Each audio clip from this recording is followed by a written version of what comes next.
नमस्कार भावी शिक्षकों, आप सभी का स्वागत है केडी ऑनलाइन क्लासेज के यूट्यूब चैनल पर। आज के वीडियो में हम बात करेंगे आरटीई 2009 से संबंधित जो पिछली एग्जामों में क्वेश्चन आए हैं उनका डिस्कशन आज के वीडियो के अंदर करेंगे। तो हमारा सबसे पहला क्वेश्चन है कि भारतीय संविधान में कौन से संशोधन द्वारा शिक्षा का अधिकार सम्मिलित किया गया? 86वां संशोधन, 74वां संशोधन, 89वां संशोधन और 91वां संशोधन। जो शिक्षा का अधिकार है ये सम्मिलित किया गया 86वां संविधान संशोधन 2002 के तहत। और 2002 के तहत प्रावधान जोड़े गए कि 21 अनुच्छेद 21 ए में कि 6 से 14 वर्ष के बालकों को निःशुल्क व अनिवार्य शिक्षा का मौलिक अधिकार दिया गया। अनुच्छेद 45 जो नीति निर्देशक तत्व सिद्धांत है के अंतर्गत राज्य को कहा गया कि बच्चों की 6 वर्ष की आयु से पहले की जो शिक्षा है उसकी व्यवस्था की जाए। और अनुच्छेद 51 एक के अंतर्गत मौलिक कर्तव्य के अनुसार के अंतर्गत 6 से 14 वर्ष के बालकों के माता पिता व अभिभावक या संरक्षक को शिक्षा हेतु अवसर उपलब्ध कराने का प्रावधान किया गया। ये किस संशोधन में किया गया? 86वां संशोधन 2002 के तहत। अगला क्वेश्चन है, बालकों को मुक्त एवं अनिवार्य शिक्षा अधिकार 2009 देश में कब लागू हुआ? 1 अप्रैल 2009, 1 अप्रैल 2010, 1 नवंबर 2009, 1 नवंबर 2010। बालकों को मुक्त व अनिवार्य शिक्षा का अधिकार 2009 ये देश में लागू हुआ 1 अप्रैल 2010 को। ये जम्मू कश्मीर को छोड़कर संपूर्ण देश में लागू हुआ। अगला क्वेश्चन है, बच्चों को मुफ्त और अनिवार्य शिक्षा का अधिकार किस अधिनियम के अंतर्गत आता है? 2009, 2012, 2005, 2010। तो मुफ्त शिक्षा का अधिकार किस अधिनियम के अंतर्गत आता है? तो ये आता है आरटीई एक्ट 2009 के अंतर्गत। तो राइट आंसर क्या है? Option A. इसके अंतर्गत ये प्रावधान किया गया कि 6 से 14 वर्ष की आयु के बालकों को उसके या उसकी कक्षा 1 से 8, 6 से 14 वर्ष प्रारंभिक शिक्षा पूरी तरह निःशुल्क और अनिवार्य होगी।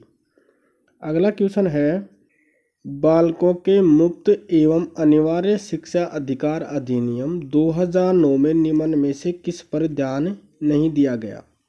अध्यापकों को प्रशिक्षण सुविधा प्रदान करना, गुमंतु बालकों के प्रवेश को सुनिश्चित करना, एकेडमिक कैलेंडर को निर्धारित करना, 14 वर्ष के पश्चात शिक्षा व्यवस्था। तो आरटी एक्ट के अंदर ये प्रावधान नहीं किया गया या इस बात पर ध्यान नहीं दिया गया कि 14 वर्ष के पश्चात की शिक्षा व्यवस्था पर।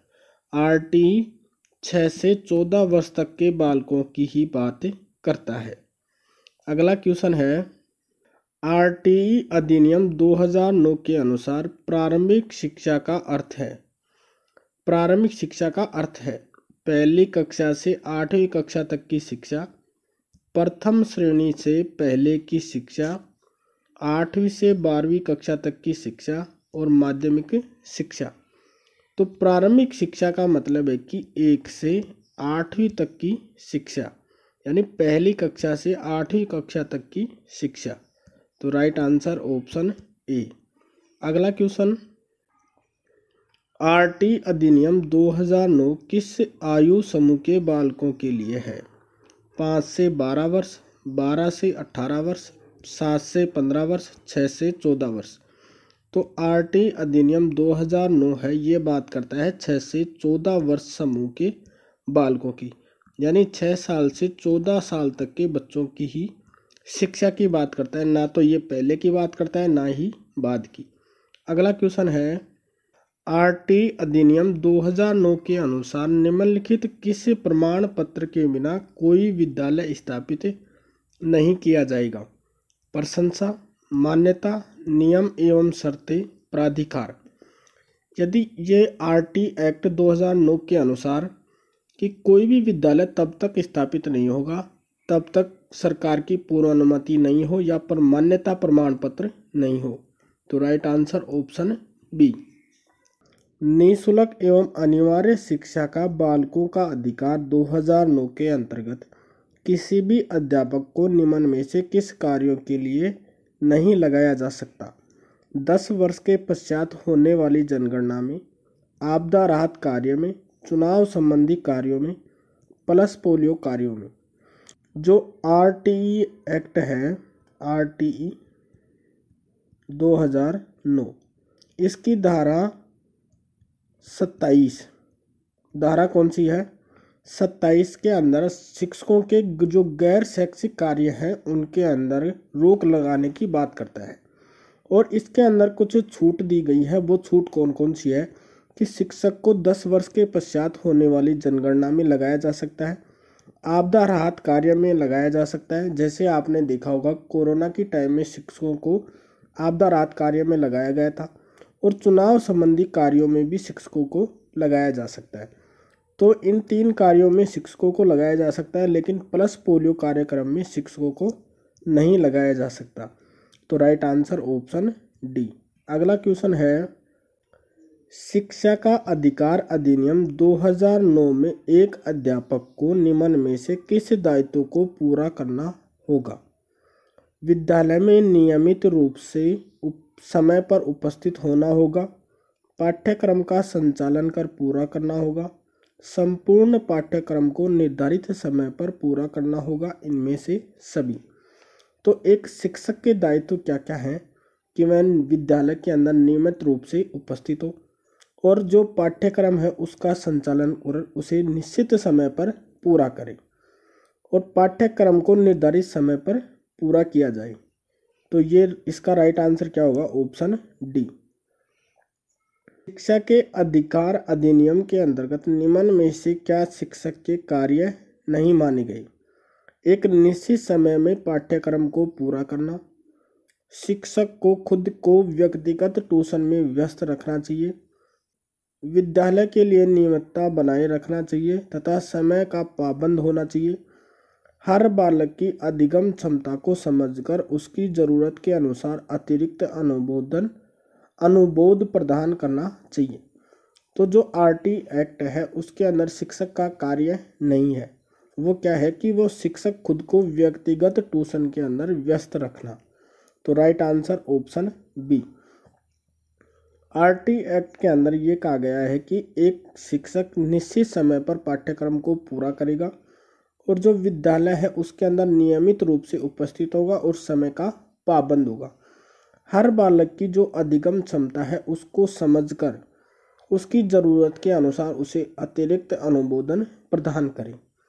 अगला क्वेश्चन है, शिक्षा का अधिकार अधिनियम 2009 में निर्दिष्ट किया गया है कि कक्षा 1 से 5 तक यदि प्रवेश दिए गए विद्यार्थियों की संख्या 200 से अधिक है तो विद्यार्थी शिक्षक अनुपात होगा 30, 40, 45, 50। अगर कक्षा 1 से 5 तक प्रवेश दिए गए विद्यार्थियों की संख्या कितनी है? 200 से अधिक है तो विद्यार्थी और शिक्षक अनुपात होगा 1:40। हम बात करें कि अगर विद्यार्थियों की संख्या कितनी है? 60, तो शिक्षकों की संख्या कितनी होगी? 2 शिक्षक होंगे। और अगर 61 से 90 तक विद्यार्थी हैं, चाहे वो कितने हो, 75 हो या 62 हो, तो शिक्षकों की संख्या कितनी होगी? 3।